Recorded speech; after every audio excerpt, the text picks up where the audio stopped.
My name is Richard DeDomenici, and failure is an increasingly important aspect of my artistic practice. There's a bit of room down the front if anyone wants to sit down the front. You can go around the back and come through the other entrance, probably would be the best way to do it. The title of this lecture is Embracing Failure, or Imbralia, which shouldn't be confused with Imbruglia.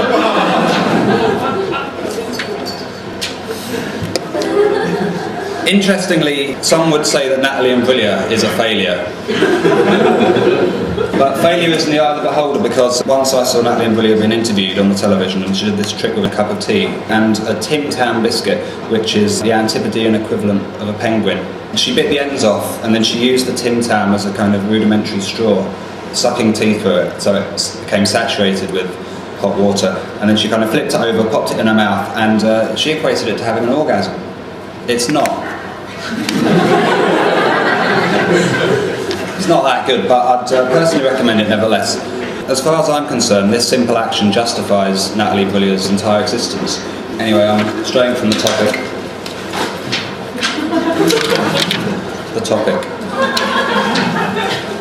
The topic is embracing failure. In 1988, I was 10 years old. I failed to win the BBC London Marathon poster competition. I sent in a poster.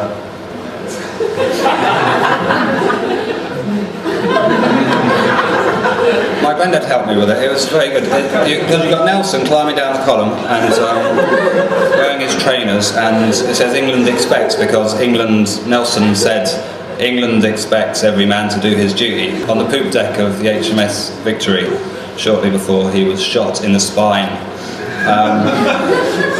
According to urban legend, actually, the rum used to preserve Nelson's body was illicitly drunk by the time it reached London, the crew supposedly having sucked out the brandy using very thin drinking straws. This gives rise to the slang term, tapping the Admiral. Anyway, I didn't win, but I came second, which I thought was quite good. The 1988 marathon was sponsored by Mars, and as a reward for coming second, I received a voucher valued £3 to spend on chocolate bars. I actually realised not long ago that some of my more recent work involving the writing of complaint letters to confectionery manufacturers is probably retribution for the feeling of being exploited as a 10-year-old. This is something I did recently that could probably be directly related to these feelings.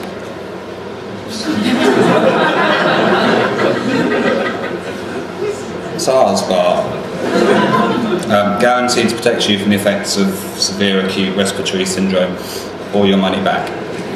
But I thought it's quite a good poster. I had no experience in entering poster competitions. The boy who won was called Lee Gerard. He lived in the same town as me, Watford. He lives just around the corner from me still, I think. I didn't know him at the time. I don't want you to be reading any conspiracy theories into it. It's merely an interesting aside. An aside. I noticed though on his poster he'd done this big border around the edge, and it said Mars, Mars, Mars, Mars, Mars, Mars, Mars, Mars. So the next year, 1989, I sent in another poster. I'll put my advertising on it this time. This is it. Mars had withdrawn sponsorship after the first year of the marathon competition, and so ADT took over instead. Does anyone know what ADT stands for? American District Telegraph. So I put ADT on the balloon and on some of the runners' t-shirts, and I put it there, and all over it really, and it won.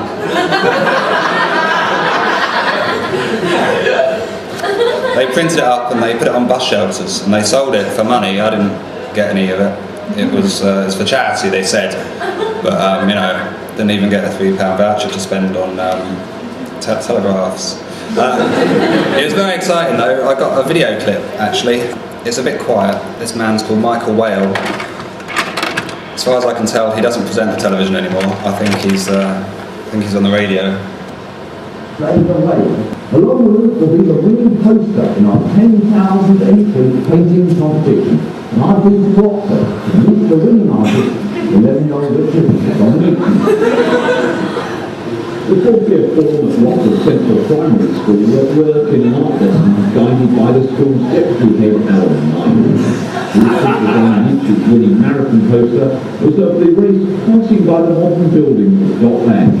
Buildings have a total fascination for them.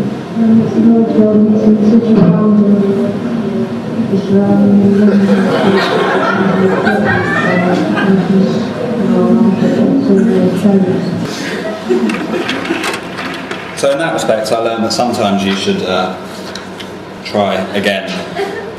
There was very little news in 1989, apart from the Tiananmen Square massacre, fall of the Berlin Wall, which were both outside of the remit of London regional news. As such, they kept on asking me back onto Newsroom South East. 6 times I was on.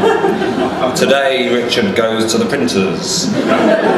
Today Richard hands over a cheque.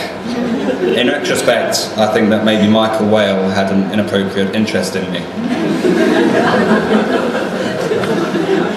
Nothing happened, it's fine.